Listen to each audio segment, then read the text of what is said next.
And these are the names of the children of Israel who were coming to Egypt. With Jacob each man and his household came: Reuben, Simon, Levi, and Judah; Ishar, Zebulun, and Benjamin; Dan and Naphtali; Gad and Asher. And all the persons who emerged from Jacob's loins were 70 souls. And Joseph was in Egypt. Joseph died, and all his brothers in that entire generation. The children of Israel were fruitful, teemed, increased, and became strong, very, very much so, and the land became filled with them. A new king arose over Egypt who did not know of Joseph.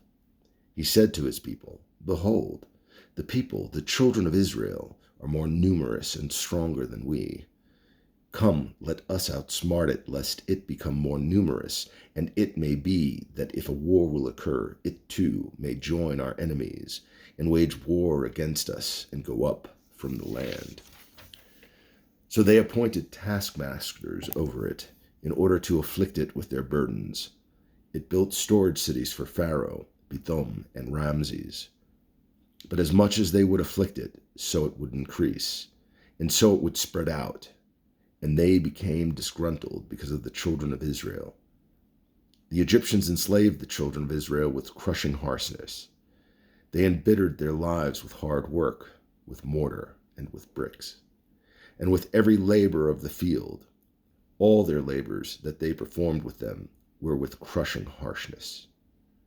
The king of Egypt said to the Hebrew midwives, of whom the name of the first was Shiphrah, and the name of the second was Puah. And he said, "When you deliver the Hebrew women, and you see them on the birth stool, if it is a son, you are to kill him, and if it is a daughter, she shall live." But the midwives feared God, and they did not do as the king of Egypt spoke to them, and they caused the boys to live. The king of Egypt summoned the midwives and said to them, "Why have you done this thing, that you have caused the boys to live?" The midwives said to Pharaoh, "Because the Hebrew women are unlike the Egyptian women, for they are experts.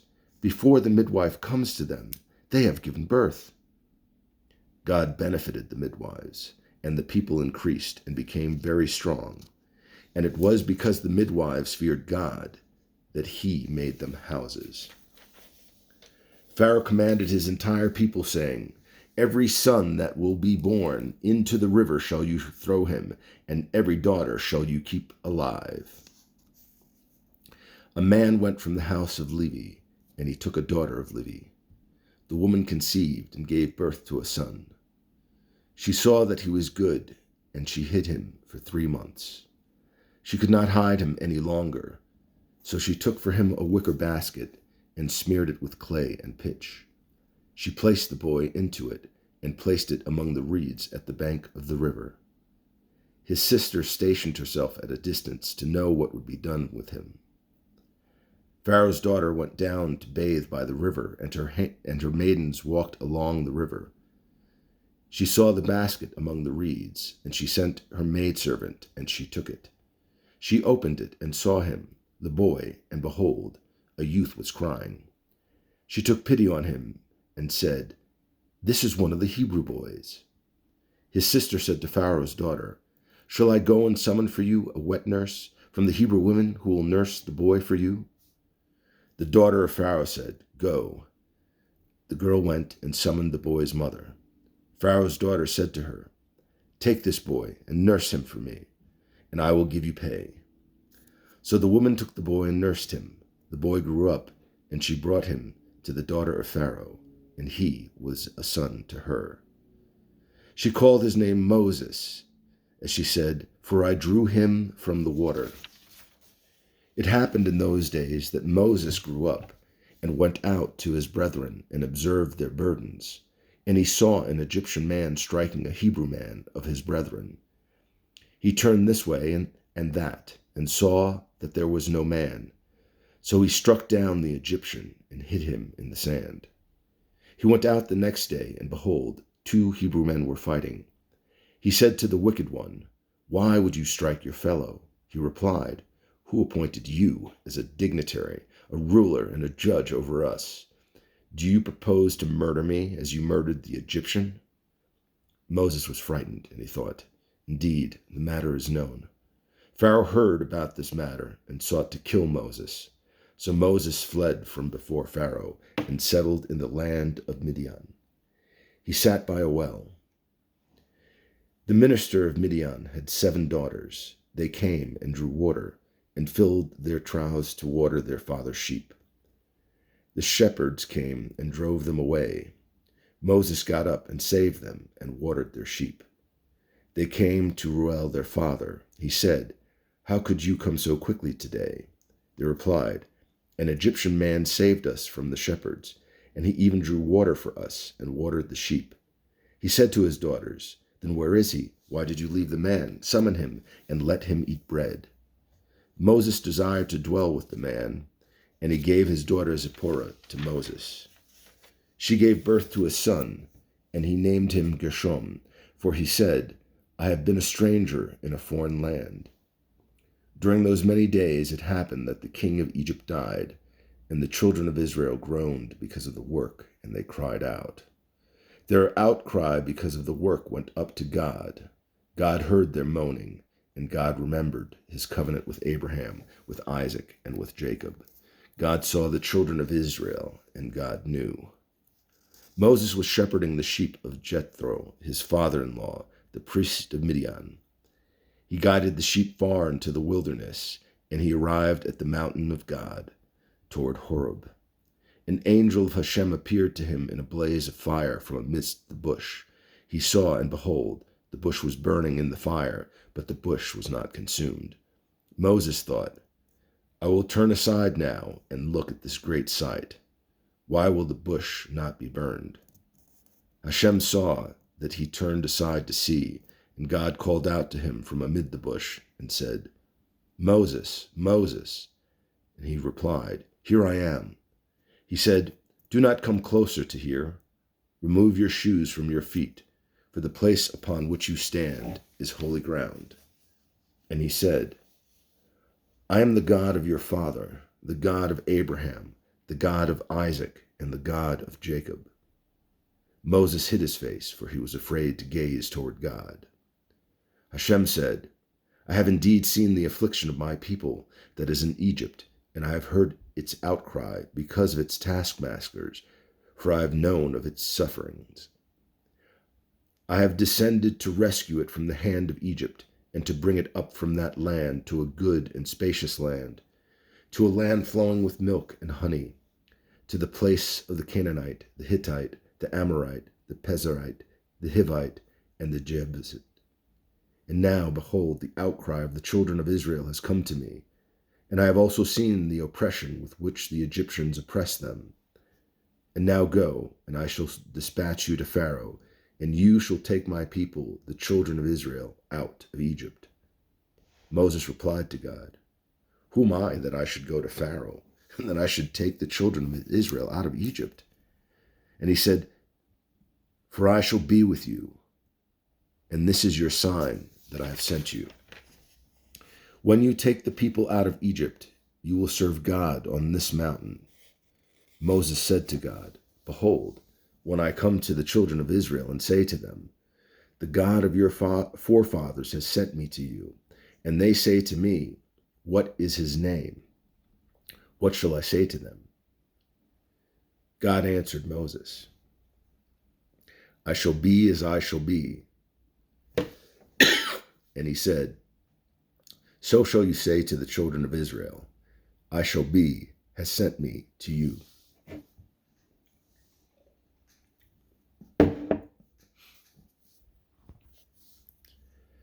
God said further to Moses, "So shall you say to the children of Israel, 'Hashem, the God of your fathers, the God of Abraham, the God of Isaac, and the God of Jacob, has dispatched me to you.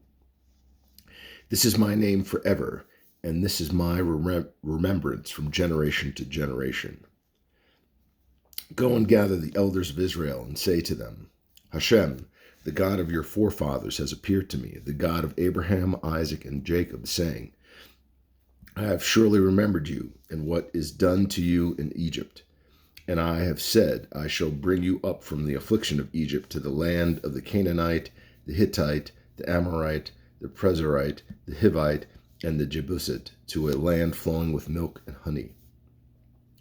They will heed your voice. You and the elders of Israel shall come to the king of Egypt and say to him, Hashem, the God of the Hebrews, happened upon us, and now, please, let us go on a 3-day journey in the wilderness, and we shall bring offerings to Hashem, our God. I know that the king of Egypt will not allow you to go except through a strong hand. I shall stretch out my hand, and I shall strike Egypt with all my wonders, that I shall perform in its midst, and after that he will send you out. I shall grant this people favor in the eyes of Egypt, so that it will happen that when you go, you will not go empty-handed. Each woman shall request from her neighbor and from the ones who lives in her house silver vessels, gold vessels, and garments, and you shall put them on your sons and daughters, and you shall empty out Egypt. Moses responded and said, But they will not believe me, and they will not heed my voice, for they will say, Hashem did not appear to you. Hashem said to him, What is that in your hand? And he said, A staff. He said, Cast it on the ground. And he cast it on the ground, and it became a snake. Moses fled from it. Hashem said to Moses, Stretch out your hand and grasp its tail. He stretched out his hand and grasped it tightly, and it became a staff in his palm. So that they shall believe that Hashem, the God of their forefathers, appeared to you, the God of Abraham, the God of Isaac, and the God of Jacob. Hashem said further to him, Bring your hand to your bosom. And he brought his hand to his bosom. Then he withdrew it, and behold, his hand was leprous like snow. He said, Return your hand to your bosom. And he returned his hand to his bosom. Then he removed it from his bosom, and behold, it reverted to be like his flesh. It shall be that if they do not believe you, and do not heed the voice of the first sign, they will believe the voice of the latter sign. And it shall be that if they do not believe even these 2 signs, and do not heed your voice, then you shall take from the water of the river, and pour it out on the dry land, and the water that you shall take from the river will become blood when it is on the dry land. Moses replied to Hashem, Please, my Lord, I am not a man of words, not since yesterday, nor since the day before yesterday, nor since you first spoke to your servant, for I am heavy of mouth and heavy of speech. Then Hashem said to him, Who makes a mouth for a man, or who makes one dumb or deaf, or sighted or blind? Is it not I, Hashem? So now go. I shall be with your mouth and teach you what you shall say, what you should say. He replied, Please, my Lord, send through whomever you will send. The wrath of Hashem burned against Moses, and he said, Is there not Aaron your brother, the Levite? I know that he will surely speak. Moreover, behold, he is going out to meet you, and when he sees you, he will rejoice in his heart. You shall speak to him and put the words in his mouth, and I shall be with your mouth and with his mouth, and teach you both what you are to do. He shall speak for you to the people, and it will be that he will be your mouth, and you will be his leader. And this staff you shall take in your hand, with which you shall perform the signs. So Moses went and returned to Jethro, his father-in-law, and said to him, Let me now go back to my brethren who are in Egypt, and see if they are alive. And Jethro said to Moses, Go in peace. Hashem said to Moses in Midian, Go, return to Egypt, for all the people who seek your life have died. So Moses took his wife and sons, mounted them on the donkey, and returned to the land of Egypt. And Moses took the staff of God in his hand. Hashem said to Moses, When you go to return to Egypt, see all the wonders that I have put in your hand, and perform them before Pharaoh. But I shall strengthen his heart, and he will not send out the people. You shall say to Pharaoh, So said Hashem, My firstborn son is Israel. So I say to you, Send out my son, that he may serve me. But you have refused to send him out. Behold, I shall kill your firstborn son. It was on the way in the lodging that Hashem encountered him and sought to kill him. So Zipporah took a sharp stone and cut off the foreskin of her son and touched it to his feet. And she said, "You caused my bridegroom's bloodshed." So he released him. Then she said, "Bridegroom's bloodshed was because of circumcision." Hashem said to Aaron, "Go to meet Moses to the wilderness." So he went and encountered him at the mountain of God, and he kissed him. Moses related to Aaron all the words of Hashem that he had dispatched him, and all the signs that he had commanded him. Moses and Aaron went and gathered all the elders of the children of Israel. Aaron spoke all the words that Hashem had spoken to Moses, and he performed the signs in the sight of the people. And the people believed, and they heard that Hashem had remembered the children of Israel, and that he saw their affliction. And they bowed their heads and prostrated themselves. Afterwards Moses and Aaron came and said to Pharaoh, "So said Hashem, the God of Israel, send out my people, that they may celebrate for me in the wilderness." Pharaoh replied, "Who is Hashem, that I should heed his voice to send out Israel? I do not know Hashem, nor will I send out Israel." So they said, "The God of the Hebrews happened upon us. Let us now go for a 3-day journey in the wilderness, and we shall bring offerings to Hashem our God, lest he strike us dead with the plague or the sword." The king of Egypt said to them, "Moses and Aaron, why do you disturb the people from its work? Go to your own burdens." And Pharaoh said, "Behold, the people of the land are now numerous, and you would have them cease from their burdens." On that day Pharaoh ordered the taskmasters over the people and its foremen, saying, "You shall no longer give straw to the people to manufacture the brick as yesterday and before yesterday. Let them go and gather straw for themselves. But the quota of bricks that they were making yesterday and before yesterday, you shall impose upon them. Do not reduce it, for they are lazy. Therefore they cry out, saying, 'Let us go and bring offering to our God.' Let the work be heavier upon the men, and let them engage in it. Let them not pay attention to false words." The taskmasters of the people and its foremen went out and spoke to the people, saying, "So said Pharaoh, I am not giving you straw. Go yourselves and take yourselves straw from whatever you find, for nothing will be reduced from your work." So the people spread out through the entire land of Egypt to gather gleanings for straw. The taskmasters pressed, saying, "Complete your work, the daily matter each day as when there was straw." The foremen of the children of Israel, whom Pharaoh's taskmasters had appointed over them, were beaten, saying, "Why did you not complete your requirement to make bricks as yesterday and before yesterday, even yesterday and even today?" The foremen of the children of Israel came and cried out to Pharaoh, saying, "Why do you do this to your servants? Straw is not given to your servants, yet they tell us, 'Make bricks.' Behold, your servants are being beaten, and it is as sin for your people."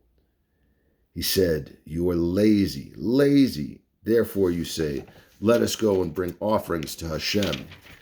Now go to work. Straw will not be given to you, but you must provide the quota of bricks." The foremen of the children of Israel saw them in distress when they said, "Do not reduce your bricks the daily matter each day." They encountered Moses and Aaron standing opposite them as they left Pharaoh's presence. They said to them, "May Hashem look upon you and judge you, for you have made our very scent abhorrent in the eyes of Pharaoh and the eyes of his servants, to place a sword in their hands to murder us." Moses returned to Hashem and said, "My Lord, why have you done evil to this people? Why have you sent me? From the time I came to Pharaoh to speak in your name, he did evil to this people, but you did not rescue your people." Hashem said to Moses, "Now you will see what I do to Pharaoh. For though a strong hand, he will send them out, and with a strong hand he will drive them from his land."